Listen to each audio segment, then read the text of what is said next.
All right, y'all, what's going on? Welcome back to another episode of The Bullpen.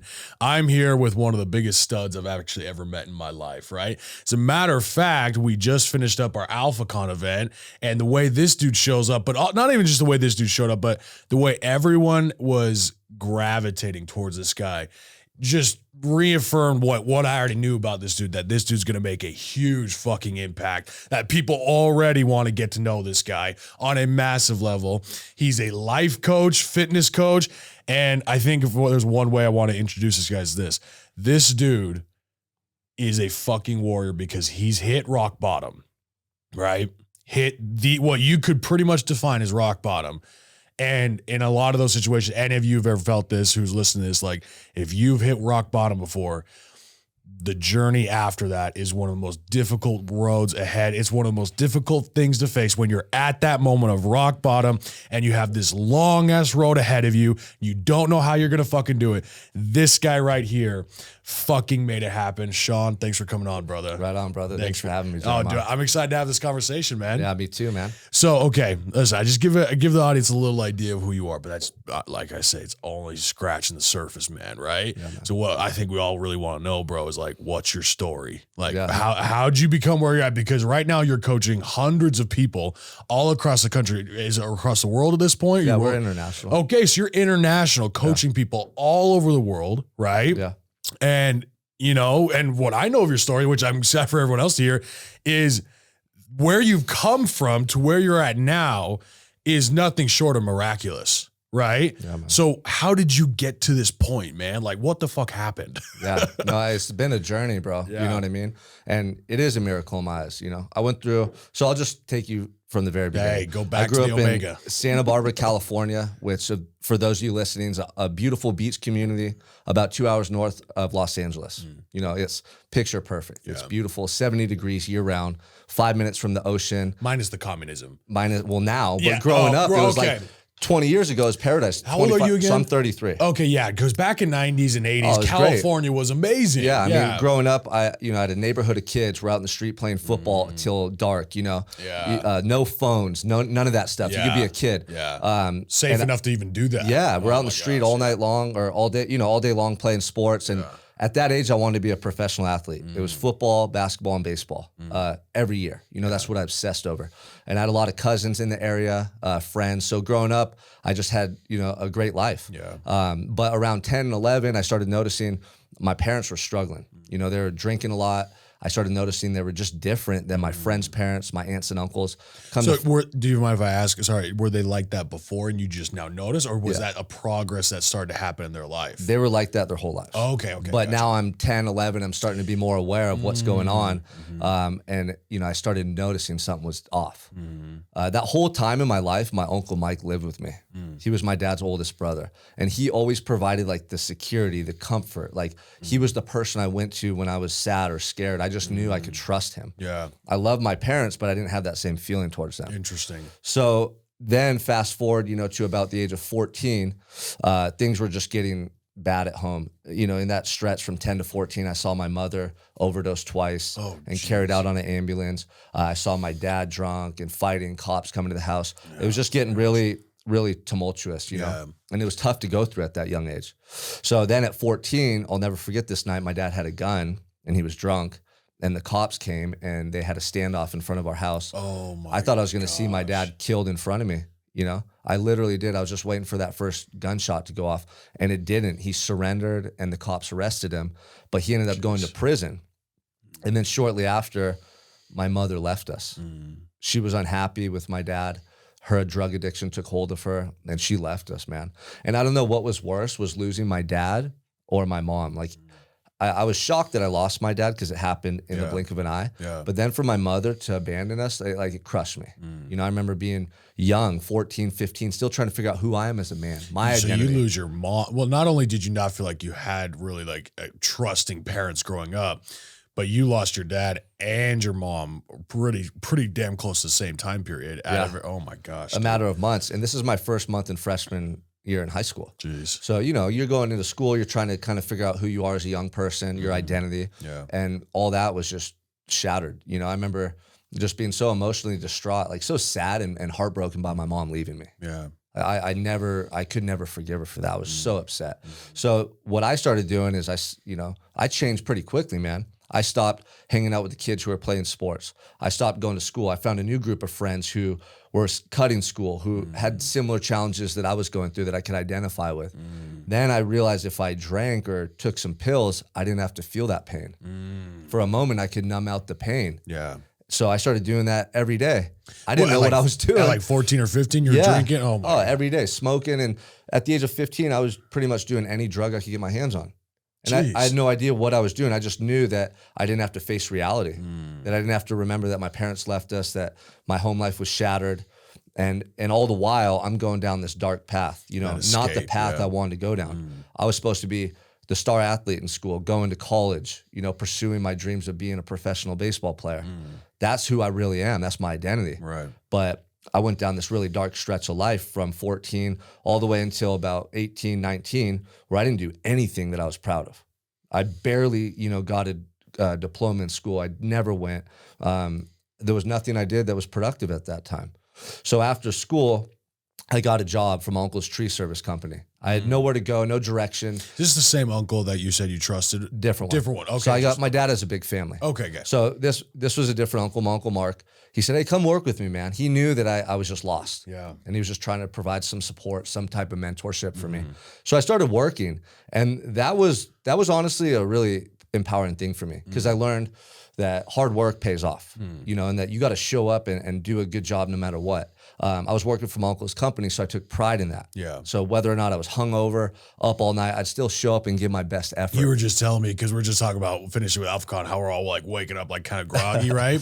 Yeah. But like you would go out and party and drink, and then you'd wake up and you'd be 100 feet up in the air in a tree with a chainsaw. Yeah, like a madman, I'd be up in the tree smoking a joint, dude. To get rid of the hangover. Yeah. But I learned you can push through a lot. Yeah, I don't no think, matter how hungover, how tired, how weak you feel. I don't think OSHA would like that. No, no, but so I learned the value of hard work, and I took pride in being able to outwork everyone, even when I was hungover and tired. But I was still a mess, man. I still had an addiction problem. I still had this identity I had created through survival during those younger years. I wasn't really my true self. I wasn't tapped in. So I went from 19 all the way to 23 doing that, partying, still using drugs and alcohol, chasing girls, and then working. Yeah. And that was my life, man. I thought that was my life. I thought I was just gonna be a manual laborer, maybe take over the business one day or start my own business. Right. But deep in my heart, that's not what I wanted. But by this point, it had been 10 years about, and I think a lot of people can relate to this. You feel stuck. You feel like you can't make a change. It's been too long. Who am I to just quit this job, and what am I gonna do? Go out? But you're having this thought in your early 20s. I knew it in my heart. It wasn't always a conscious thing. Okay. I knew it deep down inside, but I wasn't changing. I wasn't I didn't know what I could do. Yeah. Okay, I missed my opportunity to go to college. I'm not going to be a professional athlete. So life's over that pretty ship much. has passed. You know what I mean? So it was well, I guess I might as well just keep going down this path. Yeah. And then, so that's what I was doing, man. I was lost, no direction. I had drive, but it was misplaced. Yeah. So at that time, that's when I went to an infamous party that changed my life on the Mesa in Santa Barbara, California, which is a beautiful area overlooking the ocean, multi-million-dollar homes, so much wealth, and just it's a beautiful, pristine area. And so I went there not knowing anyone at the party. I went with a childhood friend from kindergarten, and we had heard about it from a couple girls we were talking to. Cool, let's go check it out. We'll just see what's going on. It's Friday night. And I show up, we're drinking, we're socializing. I'm heavily intoxicated by this point. And then we see a group of one girl and three guys that we knew from just growing up. We knew of them. We had never associated with these individuals ever, but we knew each other. So, we started talking and making small talk. We didn't know anyone else at the party. And about half an hour goes by, and they almost get in a fight with some guys at the party. And it was this big old... This other group gets... Yeah. Okay. Yeah, it was this big old thing in the kitchen, and it died down. So about an hour later, we're going home. The party's over. Right. Me and my childhood friend are going to catch a cab. And this group who we had been talking to that almost got in that fight, they're going a separate way. We're literally leaving separate ways after the party. And we go outside, and then the guys they were going to get in a fight with follow us out. Follow you guys. Yeah. Well, all of us. We were all leaving at the same time. Does that make sense? Yeah. Okay. So you're going separate ways. We're just leaving. Like we're going to catch the cab. I don't know where they were going. Okay. Gotcha. Okay. But we're still in the front of the house. We're like saying, bye and everything. And then this other group of guys who I'd never seen in my life come out. And now everyone's face to face on the front lawn. And it's like, okay, there's going to be a fight that takes place. Like I've been to plenty of parties where this happens. There's going to be some punches thrown and then it'll die down. So the fight breaks out and I'm right there like watching, seeing what's going on. I'm too close. I'm in the mix. I had no business being there. Yeah. But I'm drunk. I'm a knucklehead. I want to see this fight. And then it breaks out and it's like a melee. There's people flying everywhere, punches being thrown. There was like 10 people fighting. And out of the corner of my eye, I get blindsided. And I think I'm being jumped by the other group of guys. Like they zeroed in on me. They're just attacking me. I'm like, great. So we get slammed into a car and then onto the ground. And I'm bear hugging this guy on me. He's big. He's like your size. I'm just bear hugging him so he can't start punching me. And I'm expecting to get hit and kicked and nothing happens. And I'm like trying to roll this guy off of me thinking, what's going on? No one's hitting me. No one's kicking me. And I could not move this body off of me. Finally, I do. I roll him off. And as I go to stand up, the only thought I have was defend yourself. This guy's attacking you like he's going to swing on you when you get up. And I threw a couple punches at him as I was standing up and they grazed by his head. And then, I hear my friend, his name was Eddie, calling me from the street, my childhood friend. Sean, let's go. Get out of here. Come on, let's go. And I start limping towards him. I'd cracked my back in that car in the crash. Yeah. And as I get under the light like this, I'm covered in blood. And he looks at me and his eyes get all big and he's like, dude, what the hell? You're covered in blood, Sean. What's going on? And my face, my shirt, everything was just covered in blood. And I didn't know what the hell had happened. No. It was just split second. Yeah. So he starts running up the street. He's like, let's get the hell out of here. Let's go. And you can hear sirens in the background. And I'm limping up the street, man. Like it was something out of a movie. Yeah. I could only like barely limp. I couldn't run. And we get around the corner and there's a laundromat. And he's like waving me into the laundromat. And as I walk in, 2 cop cars with their lights race by me down to the party. They just missed us. Like they would have seen us. And he has a shirt that he grabbed out of the dryer and he throws it at me. He's like, put this on. You can't walk around like that. You're covered in blood. So I put this shirt on. And then literally up the street's the cab. He called the cab. So I limp over and I just climb into the cab and we leave, man. And the whole ride home, I'm thinking like, what the hell just happened? Like I knew someone was stabbed or something bad took place, Oh, boy. And the next morning. You didn't hear like gunshots or anything? No, I didn't hear gunshots. So I was like, well, it's either like, it was so much blood. Yeah. Dude, like what people don't understand about a fight is it's something you want to avoid at all costs. All these fuckers out there, like seriously, people talk about fist fights or like just getting in a fight. Like people don't understand how chaotic, how dangerous that shit is. You hit somebody in the streets, they're gonna fall and hit their head on the concrete. You could kill them, and you're going to prison. Like it is so dangerous, and it's so chaotic. Yeah. The adrenaline takes over. You have no idea what's happening. You're like, anyway, sorry. I'm just like saying, I'm listening. I'm like, you're right. You're in a total state of mind that's like, you have no idea what's happening except for just fight or flight, and you're not even making any decisions because like, how do you survive in those moments, right? Yeah. Anyway, sorry, keep going. No, you're right though. You don't want to ever put yourself in a situation where that can happen. Right. Because either you're going to get hurt or, somebody else hits their head and then you're looking at a manslaughter charge. It's just not a good place to be in. Right. Right. And so that situation happened because of years of bad choices I made. Years of making the wrong decision led me to being at that party, right? I didn't stab anyone, but 2 guys got stabbed that night. And so... Okay, so people did get stabbed. So the next morning I Googled it. I knew something bad had happened. I had a horrible feeling in the pit of my stomach. And it said 2 men have been stabbed, one's in critical condition in ICU. Oh, geez. Like intensive care. Yeah. And so I was like, man, this is really bad. Yeah. And I expected the cops to come try to find me and question me. And I thought they were going to try to get me to tell them what happened. Yeah. And that was it. Yeah. I thought that, they might detain me for a while and that was it. Right. So I was prepared for it. And all day, I was just kind of like, I was really hungover and felt horrible and trying to probably block out reality. So I stayed at my friend's house trying to like call people and figure out what's going on. And then I ended up leaving. And as I'm leaving, a whole like street full of cops are driving towards me. They must have found my GPS on my phone. They must have got a warrant out or something because they knew exactly where I was. So the But SWAT. how did they know like your name was like people saying like it was your name kind of thing? Yeah, I'll tell you right now. Okay, Watch. all right, we're getting to the juice. All right. So I'm driving away, and then like 15 cop cars, pulled me over with dogs, AR-15s.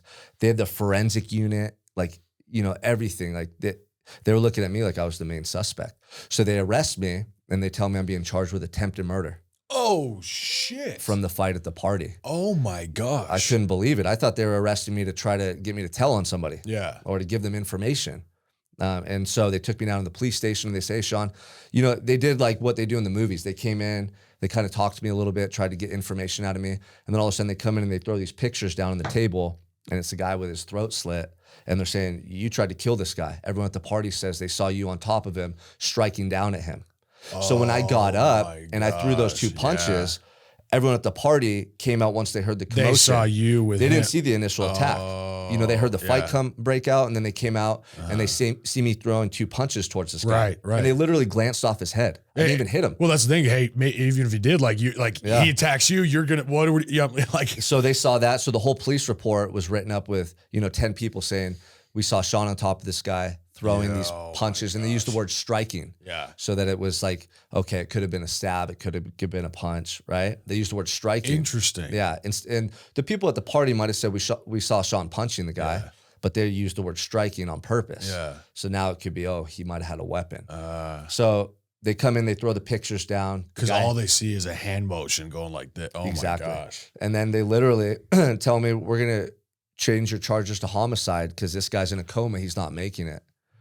Yeah. Oh my gosh. They put me in a white jumpsuit and drove me to county jail and booked me in that night. Holy shit. Yeah, and this all happened within 24 hours. What in the world? Yeah. So, oh my gosh. Okay, hold up. So it goes from not only, being in the wrong place, and then you get, they're going to question you. I'm just trying to piece this together, man. So now you're charged with homicide. Dude, what's going through your head at that moment? What were you feel? I'm just trying to imagine that, there's a fight that happens, and then next thing you know, you're getting charged with homicide, right? Yeah. Yeah. So what's going through your head at that moment? So I got to the police station. They charged me with attempted murder. Uh-huh. They were trying to scare me at the police station right. to probably tell on myself for something I didn't do. Sure. One of their tactics, but it felt literally like a nightmare. Have you ever had a dream where something really bad's happening and it feels real? Yeah. And you have emotion, you wake up and you're out of breath, or you're like, oh, thank God that was a dream. Yeah. That's what it felt like, but it wasn't a dream. Yeah. It was my life. Yeah. And I could not believe it. It's something you see in movies, you hear people talk about, and you never think you'll be in that situation. Yeah. And now, I'm being charged with attempted murder, looking at my life being over. Yeah. It was devastating, man. It was the worst pain I've ever felt in my life. Yeah. Okay, so walk me through what happens after that, right? Because so you're charged with this. What happens? What do you do? Yeah. So they put you in a unit or a cell. Okay. Right, and then you're just trying to figure out what the hell's going on. Calling your family, they're all shocked. Everyone's just heartbroken. What's going on? Waiting to talk to your lawyer, go to court and try to get some information. Because at this point, I was still hopeful that it was mistaken identity or more information would come out. My name would be clear. Yeah. So I was like, okay, this is going to go away. Just this is crazy, but it's going to get figured out. I was hopeful. And I was coming off all these drugs and alcohol, so I was a mess too, man. Sure. Physically, I just felt horrible. Yeah. And so I'll never forget the first day at court. I go in there, I'm hopeful that something good's gonna come out of it. And I walk in and I'm shackled like this. They have you, chained up in a jumpsuit, and the news press is there and they're taking my picture. Oh, shit. Yeah, they're taking my picture. There's all these reporters there. They want to see what's going on. And my lawyer walks up. I'm like, okay, cool. Let's get some information. This person's hopefully on my side, right? She's here to defend me. And all she said is, they're talking about changing your charges to homicide today. The victim's still in a coma, and they don't think he's going to make it. So they're going to formally charge you with homicide. And then she just walked away, and that was it. And so I'm sitting there alone by myself, like a spectacle. These people are taking pictures of me. They want to put my picture on the front page of the news press and talk about how I committed this crime and now change my charges. So in that moment, I felt broken, man. It was so surreal though. I almost couldn't even believe it was true. Yeah. You know, it was so far-fetched and so surreal. And I knew in my heart I was innocent. I couldn't even like connect with what was going on. You know, I almost felt like I was just a bystander watching this from a different vantage point, you know? And then so I went back to my cell and I called, you know, at this time they have like a team. Like they give you like a lawyer, his assistant, and like a private investigator. Yeah. So I call my lawyer from my payphone and he goes, well, Sean, you're going to prison. We know that. It's just a matter of how long at this point. What? And this was my team of attorneys that were supposed to defend me. So they didn't believe me. They thought I was guilty. They read the police report and they already made your own team. My own team. They already made an assumption about me being guilty. Because you have to understand, most people that go into court and go to prison are guilty. And the system, they get jaded. They see this happen every day. And then everyone comes in saying they're innocent. Everyone right? says they're innocent, right? So my own lawyers didn't believe me. The judge and the prosecutor wanted to now charge me with homicide and make sure I never got out of prison. Yeah. Everyone at the, you know, in the courtrooms taking my picture, looking at me, and it was just, I had nobody. I felt like I had nobody. And, you know, at that point, I knew I was in a fight for my life. I knew that I had to fight to get out of that cell, man. And so, you know, that's what I started doing. I started looking at my experience. Like I had to change the way I was looking at it because my whole life I was a victim. Oh, my parents left me. Oh, I didn't play sports in high school. You know, oh, poor me. I had created a victim mentality without even knowing it. So now the worst possible situation you could ever imagine, I'm facing. And I just knew in my heart, man, that if I didn't fight for my life, that I felt like I was gonna die in that cell. And the thing is, I was so ashamed and embarrassed by the way I chose to live my life that I could never do that to myself again. Sitting in that cell all day long, reflecting on what I didn't do, looking back on every excuse, every missed opportunity, it led to me feeling the most intense regret I could ever describe. Like that regret was worse than the life sentence. It was more painful than the thought of spending the rest of my life in prison. That's fascinating. Because I saw that the kid who was so full of life, so passionate, had big dreams.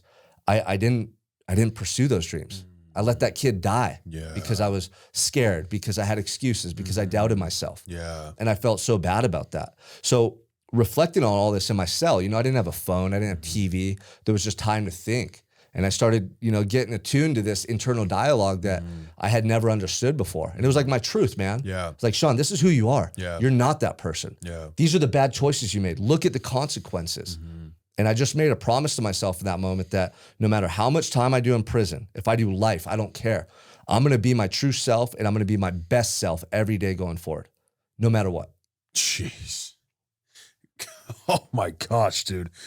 Dude, there's so much to unpack here. Like, okay, let's just keep on this point because there's a lot of things I want to ask you about with this. This is like, there's a lot of overload of information, right? But what I want to ask you about is, right, when you're in your cell, your life's basically been taken from you for something you didn't do, right?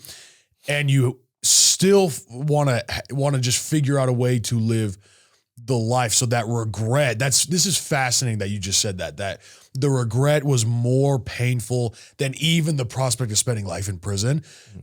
To me, the idea of spending my life in prison, you know, or like the rest of my life in prison for something I didn't do would probably fill me full of a lot of fucking rage. Right? A lot of pissed off mentality of like, you know, like I talked about before, like I can already imagine myself feeling this way of like, you know, the whole thing of villain versus hero. The villain says like, the world hurt me, so I'm going to hurt it back. Right. And then what you do is you let that, you know, like boil up inside you. And all of a sudden you just become this menace of like, you know, fuck the system, right? Fuck, you know, like the court system, fuck, you know, everybody else. And let me ask you this. Did you have friends and family who didn't come support you? When all this happened, they distanced themselves from you? Well, so my friend who was at the party did, from kindergarten. He actually cooperated with the cops and he knew I was innocent, but he didn't come forward and try to help me. He tried to distance himself from me to save himself. So I had my best friend from kindergarten, you know, the cops, the DA, the judge. My ex-girlfriend was out on the streets like trying to smut me up and like help these other guys out who had committed the crime. Right, I had all these people like turn their back on me, but I had a lot of support from my family. Okay, my family was there 100% for me. they believed me from day one. Yeah. They came to visit me. So I had that. That was crucial for me to like hold on to some form of hope. Right. You know what I mean? But so what I realized is, okay, I could either waste my energy being angry and resentful at the judge, the DA, all these people. Right. I mean, I would imagine you would. That's the normal reaction. I could have been furious. Right. But I knew that wouldn't help me to get out of that cell. My whole life, I had blamed other people. I had been angry at my parents. I had wasted so much energy, and all it did was cause me more harm. Yeah. Because when I'm angry, I'm in this negative internal state. I wasn't happy for 10 years straight. I was ungrateful. I felt like my life was a joke and it was destined to be a great failure. When I got to that cell, I was so exhausted, man, from fighting, and not fighting, actually, from like suffering. Yeah. Because I was suffering. I really was. Yeah. So, by that point, I was like, I can't waste any more energy being angry. I've been angry for 10 years. Yeah. And something inside of me just told me, you can't focus on that. Yes. Every ounce of energy you have, every thought has to be how to get yourself out of this situation. And so I never spent any time being angry or upset. I took full responsibility for being in that cell. I didn't commit the crime, but because I chose that lifestyle, because I made all those poor choices, I felt guilty for being in that cell. I felt guilty for the way I chose to live my life. Even putting yourself in that situation, because not only did you like make the decision to give up on the life of potentially going like with a different group of friends or, like athletics, but the decision to just be in that situation is what you're saying, right? Yeah, I felt immense guilt for the way I chose to live my life. And that overpowered me in that moment. And that's why I had that regret. And that's why I made the choice to fight for my life, because now I'm fighting for that 12-year-old boy who had his parents leave him, right? Now I'm fighting for that kid with the lost dreams. Like my thought was, I'm going to get redemption for him. He didn't deserve that. Yeah. I'm gonna rescue him. I'm gonna save him. And I'm gonna prove to everybody who I truly am. Because even my family didn't know who I really was and what I was capable of. Right. I knew in my heart. I always knew it my whole life. I had this passion, this drive, this desire, but it had been crushed in those dark times. Yeah. So this was I looked at it, this is my shot, man, to show people who I really am. To show people that I am a good person. Yeah. That I can make the right choices, that I have the ability to do whatever I put my mind to and achieve success in whatever walk of life I choose. Yeah. And, at this point, they never charged me with homicide. Okay. So I'm still looking at a life sentence for attempted murder. Did that guy survive? He survived. He survived. It was a miracle. Yeah. So I found out that he died 3 times on the way to the hospital. Oh, shit. When the cops got there, they thought he was dead. I found out in the police report they could see, his trachea, his whole throat had been slit. Oh my gosh. It was horrible. Geez. It was a horrific crime. Yeah. And, by the grace of God, he survived. It's a miracle. Like he died 3 times and they used the defibrillators. Yeah. So the fact that he survived, it gave me a second chance at life. I would still be in prison. Do you mind if I ask, have you ever connected with any of these people or reached out to them after? Because I know for like Alcoholics Anonymous or any of those things, one of the things that they say is like that, what's the word they use? It starts with the R, like retro. No, not. Well, you want to make an amends. Oh, that's it. Amends. So I'm curious. Have you ever tried to be in contact with them or talk to them or? Maybe even actually, I'm even curious, have you spoken with your mom? I'll show you. I'm going to show you something right here. Okay. Yeah. So forgiveness was huge for me. Okay. If I didn't let go of the past, I wouldn't have been able to move forward towards the future that I wanted. Yeah. I would have stayed stuck. And a lot of people do. They have this, story in their head about things that happened to them and they're reliving that pain over and over and over, or they're staying angry. Yeah. So one of the first things that I did in my cell when I was by myself was like, man, I gotta like write my parents letters of forgiveness. And in the moment, I thought it was for them. I wanted to forgive them for all the things they put me through because I didn't want them to self-destruct even further, feeling bad about me going to prison. So I'm like, I'm gonna write them letters, letting them know I forgive them. I'm okay. I'm gonna do my time and get out and live a good life. But as I sat down to write these letters, and I got emotional and I cried and I felt this release in me that I never had experienced, I realized that forgiveness was for me. It was so I didn't have to be wounded anymore. Yeah. I didn't have to be heartbroken by my mom or angry at my dad. I could let go of those emotions. And that healing process, man, gave me the ability to really focus on who I want to be and the life that I want to live going forward. So that was crucial for me. The other thing was, so the victim knew I didn't do the crime. Right. Oh, okay. I heard that through the grapevine. Everyone said, oh, he knows you didn't do it, but obviously he probably knows who stabbed him. Yeah, and nobody wants to come forward and talk to the cops. They don't want to get involved. So even the victim didn't want to get involved. because he had his code of conduct. You know, these guys were more like in that gangster lifestyle, like that prison mentality where you don't talk to the cops. If you do, like, you're no good, blah, blah, blah. Right. So I knew that he knew I was innocent. And a lot of people like in jail and in that world, in that lifestyle, knew I was innocent, but no one would come forward. So that was tough to deal with too. Right. Like all these people know I'm innocent. You'd think that would cause a lot of anger in you. Yeah. Which I'm sure it did for a sec. I was upset, but I just knew there was nothing I could do about it. So I had to focus on what can I do to get through this day? What can I do to take control of my mindset today and not let these racing negative thoughts like suffocate me in the cell? What can I do today to feel proud of who I am? Like I had to focus on what was in my control. It's like a survival technique at this point. Holy shit. It was complete survival, but I want to show you something. Yeah, please show me. The guy who did the crime that I went to prison for got out of prison January of this year. Okay, so they found the guy who actually did the crime. So I got arrested and 3 other guys. Okay. 2 of them were released because they didn't have evidence. Okay. I was convicted and this other individual was convicted. Okay. And I'll just say that those 3 guys should all went to prison. Okay. But I went to prison instead in place of one of those guys. Oh, wow. But so I don't know if you want to scroll through this real quick. Yeah. But can we read? You want to read it or? Yeah. Let me see. Start right here. You know, listeners can hear this. Yeah. I mean, watch this. So I got this message. I was shocked that I got it. That was the guy who starting right here I at the went top. to prison for. He just got out after 10 years. This is what I'm about to read here. This is the guy who committed the crime that you went to prison for. Yeah. Okay. So am I reading this top part right here? Yeah. Okay. So this is you. This is him sending this to you, right? You can start. Okay. So it starts up here.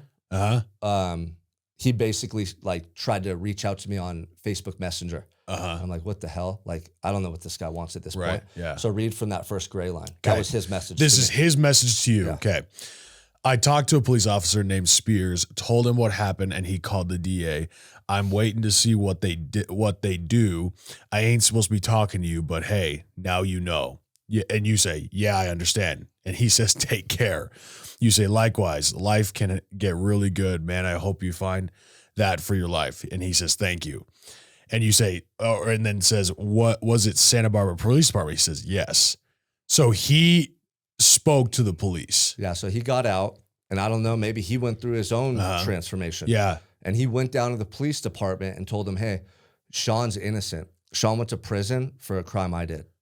And he told the police department that. And how many years after is this? So I've been out for 4 years. Oh, wow. The crime took place in 2011. Okay. So I talked to that officer and he forwarded that message to the DA. So there's a possibility that I can get my charges dismissed. Wow. And the crime taken off my record forever. They said call that expunged or something like that. But just the fact that I got that message, man, you know, what that showed me is like, I fought really hard to get here. Yeah. Everyone, you know, like, everyone thought I was done. Yeah. No one believed that I was going to come out of prison and do what I've been able to do. Everyone thought that, you know, Sean's done. He's doing life for 10 years in prison. And something inside of me just kept me fighting every day, kept me moving forward every day, believing that it could get better. Yeah. And like right there, that's a confirmation. Like, man, you're doing it. You're on the right path. Like when you make the right choice and take the right actions, good things come your way. Yes. Somebody who went to prison and got you sent to prison can actually reach back out to you and try to get your name cleared. Like I never thought that would happen. That's amazing. You know? Yeah.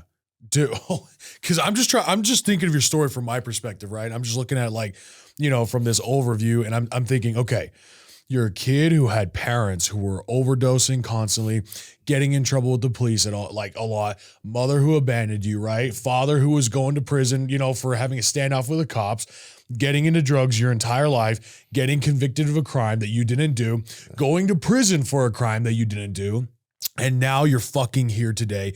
If I'm completely honest, I look at that situation, that is 100% someone who I would say is probably going to spend the rest of their life in prison or keep going through the same fucking cycle and going to just be one of those problems in the streets. Right? Yeah, I mean the 1,000%. 9.9 out of 10 people are. Yeah. Prison's full of guys with those stories, but they stayed victims of their stories. I learned how to leverage my adversity and use it as an asset. Prison's an asset for me. Nobody out here has been to prison and gone through what I've gone through. I've learned things and gained wisdom and knowledge that most people can't even understand because they haven't been in that experience. Yeah. Right? We could read books, we can get mentors, but how many people have gone through prison and had to be stuck in a cell every day for 23 hours a day and find a way to stay positive, find a way to stay grateful? Find a way to stay productive. I did that for over 2,000 days. So coming home, I'm like, what do I want to do now? Wherever I aim, I can achieve it. I believed in myself so much because I went through that experience that I knew now whatever I wanted to do, it's just a matter of time. Yeah. You know? And so everything that I went through, I had to take ownership of it. I couldn't be mad at my parents. I couldn't be mad at myself for the way I chose to live my life. I couldn't waste time, dwelling on the negatives. If anything, my parents taught me how to be a better parent, right? Squandering my dreams as a youngster allowed me to understand like where that leads you and to share that message with people now and to help to make sure they don't face that regret later on in life. Having all my liberties taken away from me, being stuck in a cell and having everything that we take for granted out here taken away showed me the true value of life. I appreciate every day more so than I could describe you because I know what it's like to almost have your life taken away. So I train my mind to look at all the negatives as positives. Those are all blessings for me. I'll never forget that stuff. Yeah. And it helps me to live every day now the right way going forward. Dude, that's powerful. Your adversities are assets, dude. Time in prison is an asset. Like, I don't know why you saying that, because I've heard people say your negatives are really positives, right? And you hear this stuff before, like life's not happening to you, it's happening for you. That whole sort of thing, right? Yeah.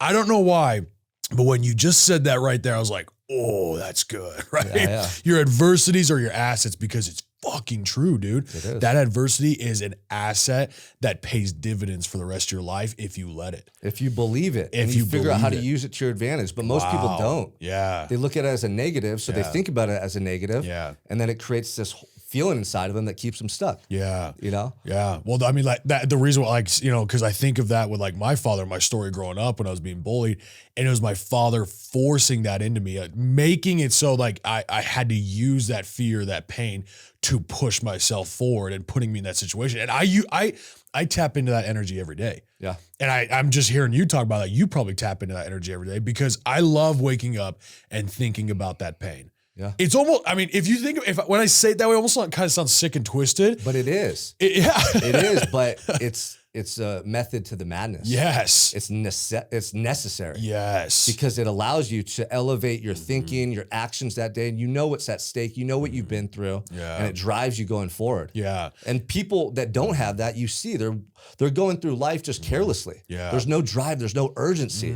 because they haven't been through anything, or they're allowing that to define them and keep them stuck. Dude, yeah, dude. Like I've heard this before. I forgot who said it, but like I've had this thought my entire life is people who haven't been, with their backs up against the wall or felt like, there's a chance their life might not make it right, or just people who haven't hit rock bottom in some form or fashion are at a disadvantage. They are, bro. Like one of the things I worry about is not worry about, but I think about.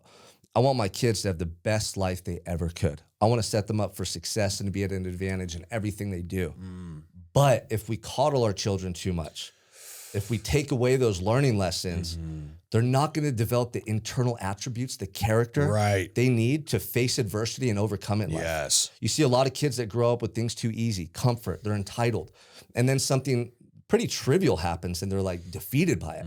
Or, they can't rise to the occasion. So there's something to be said about people that come from tough backgrounds and go through hardships. Yes. It develops you in a different type of way. You become a different type of animal. Yeah. You know what I mean? Right. And so that's what I mean when I say your adversity becomes your assets. Like if you know how to leverage that, it can empower you to do amazing things in your life. Yeah, it propels you every day. Every day. You want to talk about waking up with motivation? I've heard this before. Like, how do I stay motivated? Bruh, think of your pain. You want to stay motivated? You want to stay disciplined? Think about the darkest time of your life every day. Go ahead. And then let it fill you with some fucking gratitude every morning. Yeah. Like that's what I know. It's like I'm saying, it sounds sick and twisted. I love thinking about my painful moments. When I have my moments in the morning, when I come to the gym, when I have my best workouts is when I can tap back into that energy, those emotions that I felt, almost to the point where it brings me to tears. Yeah. And I'm just so fired up. I'm so grateful for who I am now, what I'm doing. And I'm just like, nothing's going to get in my way at this point, right? This workout, like I'm going to crush this workout or I'm going to crush this day, tapping into that energy. I know for a fact when I bring back those emotions, it brings something out that's just this fucking beast. right? Yeah. And I'm grateful for it, man. I'm so grateful for it. I love you're saying this, dude, like adversities are your assets. I've actually never heard that phrase before, but dude, that's like the perfect way to describe it. You are literally empowered when you've been through shit. You know, what comes to mind is Nelson Mandela. Yeah. Dude, the story of Nelson Mandela and his ability to overcome slavery and to overcome some of the greatest hell ever known to man, or Viktor Frankl and how they propelled that into where they are today, into being like, or excuse me, not what they ended up becoming. Yeah. That's why we talk, the heroes and the villains are the same thing. It's just the heroes leverage that pain to propel them forward. Exactly. Dude, wow, bro. And I'm thinking my dad, like, technically, my life, I could have had a really cushy life. I really could. My dad worked his ass off, right? But like I look back and I'm like, all these times where he forced me through some pain, you know, I almost hated it, right? But he would like put me in a situation that was going to be painful. Almost like here's an example, baseball, right? Mm-hmm. When you're standing there, you know, and you're scared of getting hit by the pitch, so you flinch, right? Yeah. If he ever saw me do that, he would take me home and he would throw baseballs at me. I'm not kidding. Wow. He would make me stand there and he's like, I throw baseballs a lot harder than those kids. And he would start throwing baseballs at me. And sometimes here's the thing. He would throw them for me to hit him. And sometimes he would bean me. He just hit me with it. And I had to stand in there. And so I'm serious. Some people look at that and say child abuse. Yeah. Nowadays it would be, right? It would be. But what he was showing you was that like, once you face something that's tougher. Yeah. Now you get in that game and you're like, I've been hit by a pitch 20 miles per hour faster. Yeah. And that fear's gone. Yeah. You can take control of it that Yes. moment, And right? honestly, I survived. Yeah. Got a couple bruises. I'm like, okay, now if I get hit by this little fucker kid, you know, like that ain't no big deal. I stood in there with confidence all of a sudden. Yeah. And I'm grateful for that lesson. Anyway, I'm so glad he put me through that pain, right? That he forced me into those situations, right? That's something you're interesting you're saying. So like in hindsight, you're grateful for it, right? What I learned in prison, you know, you hear the saying hindsight is 20/20. Yeah, right. I learned how to develop that in the present. Ooh. So our adversity becomes our assets. Imagine if people realize that in the present, how that would change their reaction and the way they live their life.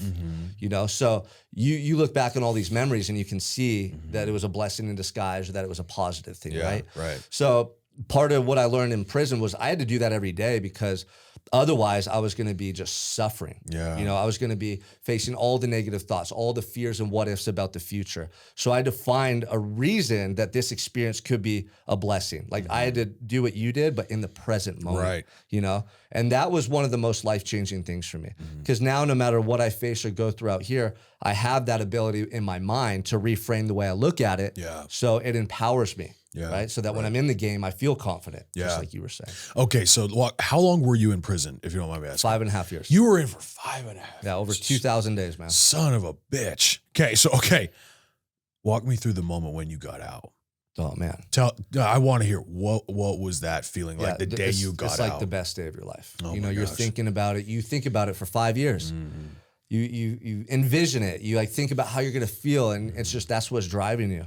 You know, you forget about the time. You don't look at the calendar, but you know it's coming closer and closer and closer.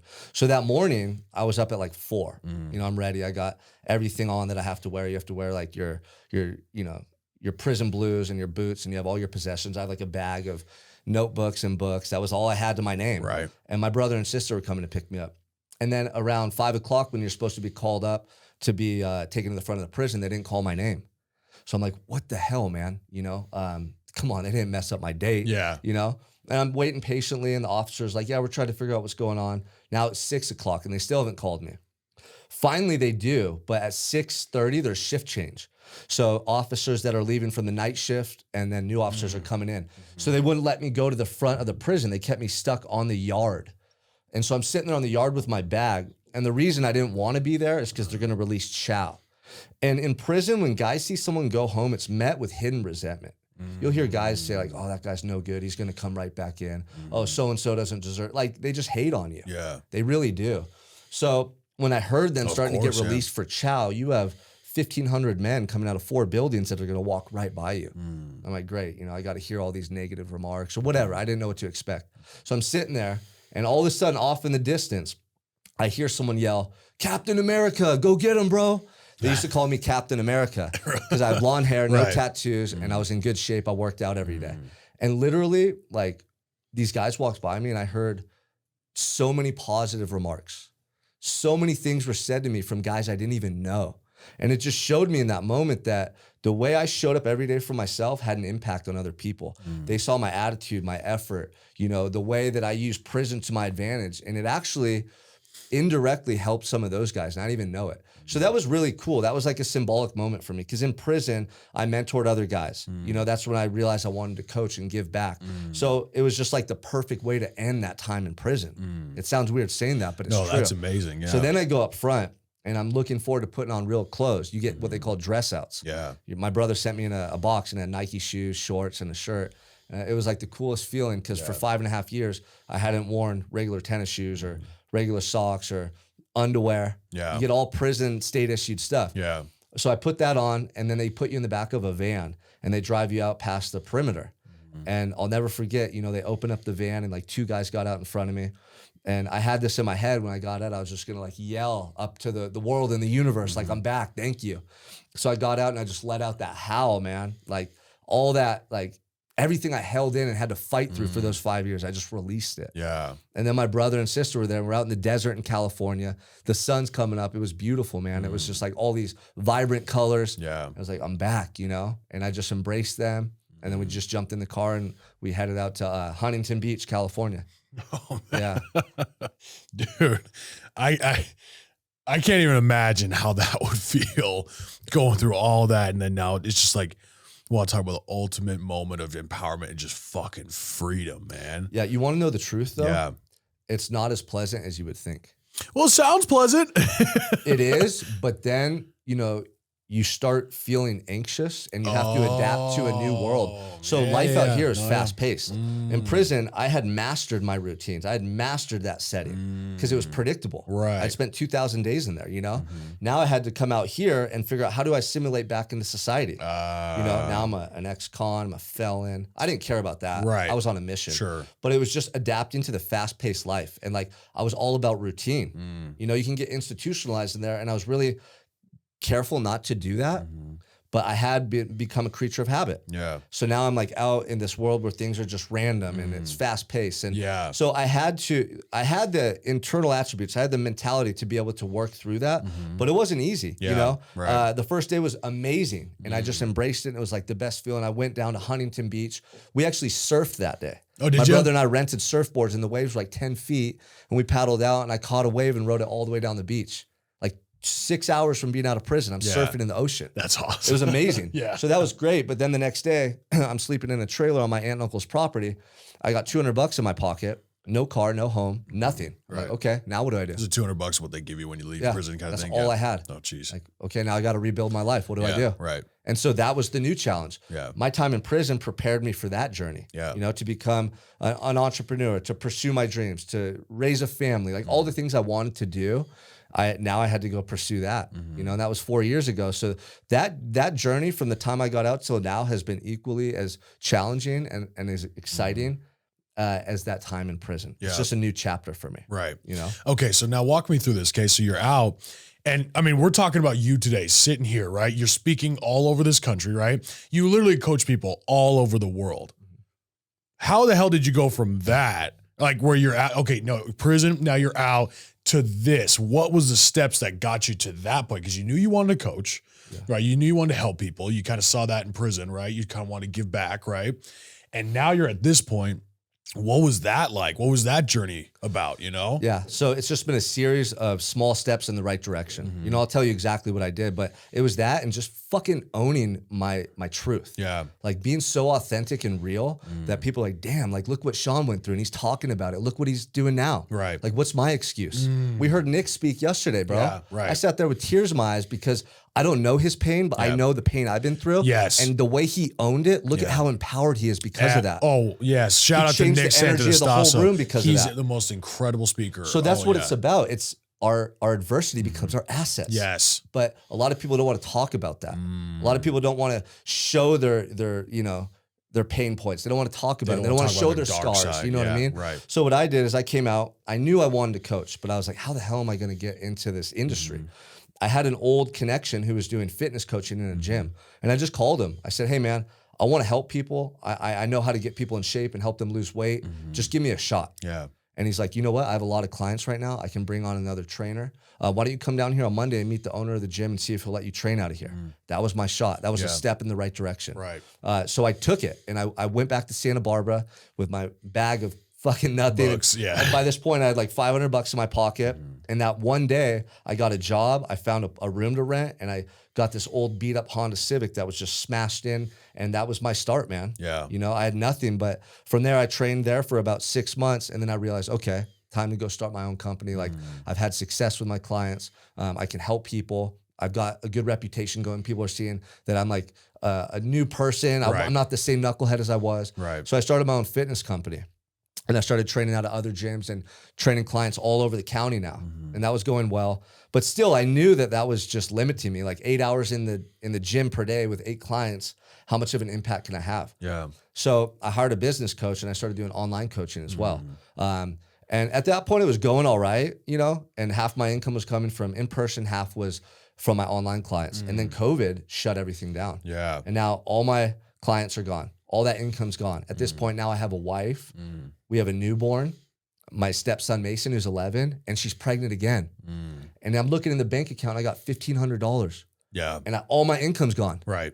Like, dude, what the hell am I gonna do? Right. So that was another You pivotal want to moment. talk about some pressure, Bro, dude. you talk about scarcity mindset and fighting off those negative thoughts. Oh, yeah. But I just spent 2,000 days in prison fighting off negative thoughts. Yeah. And I knew that if I gave into them, it was going to lead to consequences I didn't want. Right. I knew that I had to stay true to who I wanted to be and fight those negative thoughts off and find a way to make this work. And that's when I said, dude, I'm not a fitness coach. I'm a life coach. I can change people's mindset. I can change their habits. I can help them tap into that pain and that emotion and use it as fuel to change their life, just like I did. Right. I'm not just a macros and fitness guy. I like that because it empowers you when you work out, but that's a tool. That's not the whole picture. Right. So I just started going on social media and being raw and authentic about what happened in prison, what it was like every day in there, what I did to change my life. And every day I would just do videos and put out content every day. And people started connecting with that message because people were stuck in that moment by fear.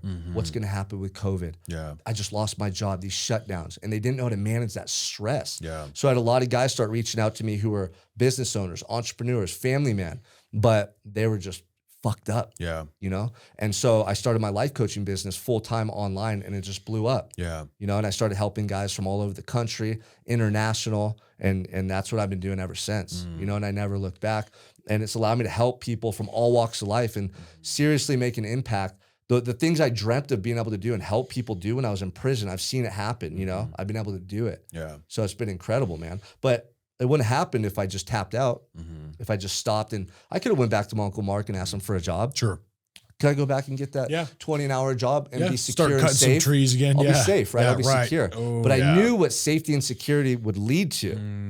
I would regret that choice for the rest of my life. Yeah. And because of the regrets I faced when I was in that cell, I would never do that to myself again. Yeah. I couldn't.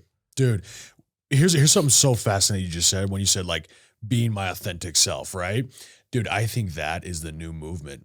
It is, bro. Here's like what we've seen in the last maybe 5-10 years, probably 5 years, is a giant wave of fake. Yeah. There's always been fake, but on a massive scale, like we've never seen before, this giant wave of everyone trying to fake their shit on Twitter, Instagram, you know, Pinterest, whatever, like, you know, Tumblr, whatever though, right? Yeah. They're just faking their life, trying to make it look as good as they possibly can for social media, right? Yeah.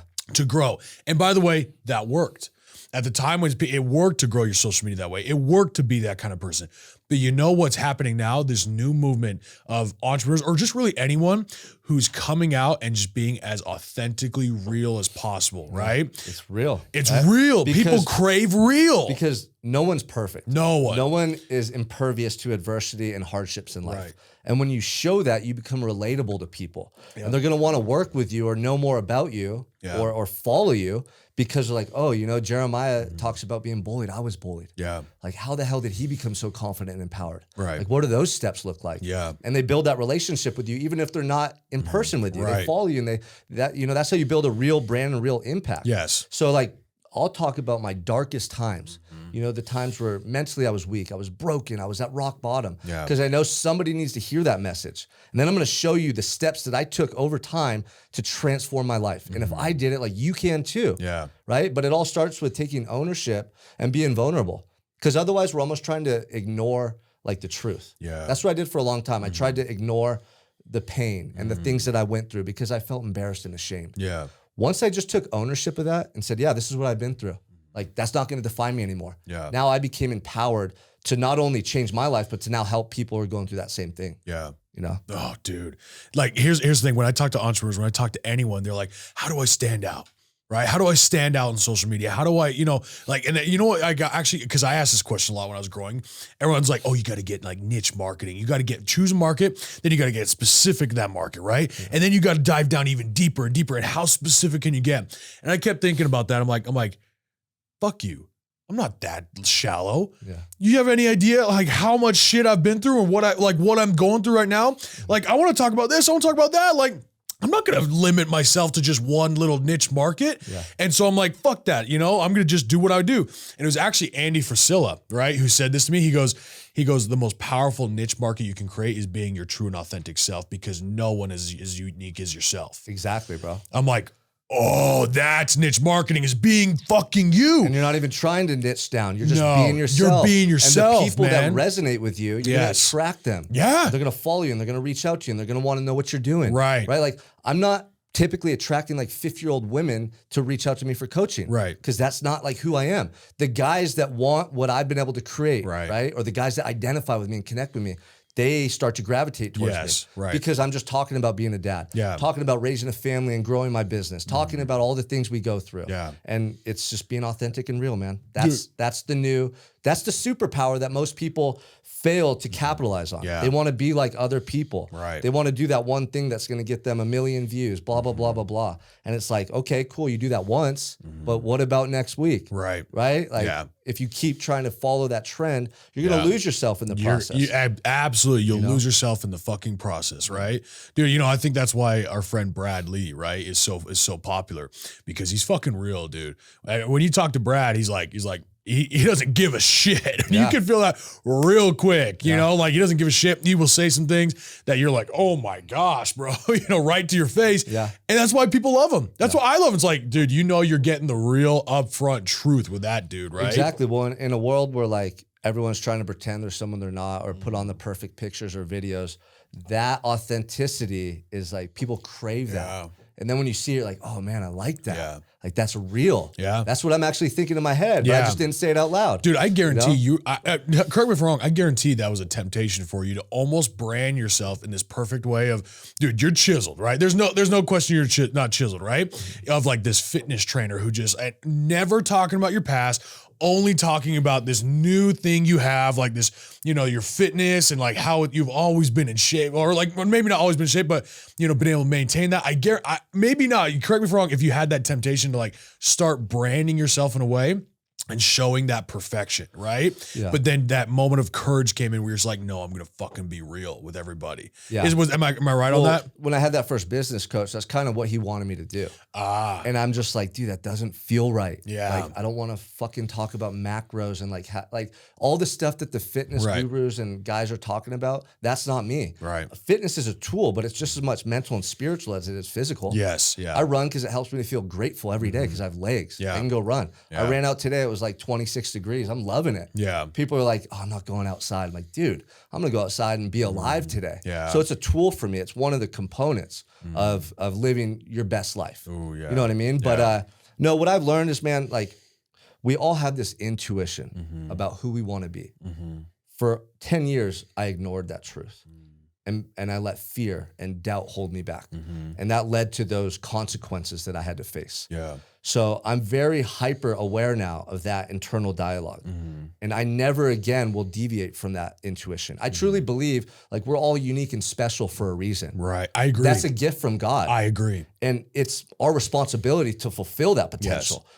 Our intuition's a roadmap that's going to lead us to a life beyond our wildest imagination. If we are courageous enough to take those steps, to face the fear, right? To overcome the obstacles along the way, you're going to create a life that's beyond what you can even fathom. But if you don't the regret and the consequences you'll experience are devastating. So I know what that's like. I truly feel like I died and got a second chance at life. You know, I was looking at a life sentence. This is my second chance. I'm all in. Everything I do from this moment forward has to be to build me up and to lead to that greatest life, to help others, to fulfill that gift that I've been blessed. Yeah. And I truly believe that. And that's my mission every day. Dude, fuck yes, dude. I love this, man. Dude, like your story, there's so many things to dive into. We could talk for fucking hours, bro. Yeah. Dude, here's the thing. I know everyone watching this is thinking the same thing. They want to, whether they've been through that or they're going through something different, but they want to get real with somebody. You're a good damn person to talk to about it. There's no question about that, bro. Because if we're talking about family and how to deal with that, if we're talking about how to push through adversity, bro, dude, there's so much I wish we could dive into, man. But if there's one thing you'd want to leave our audience with, what would it be? Well, it's just that last statement, man. Like you guys all know what you want, right? That voice in your head at night or the things you're not doing. Like if you don't take action, you're going to look back one day and be like, what did I just do to myself?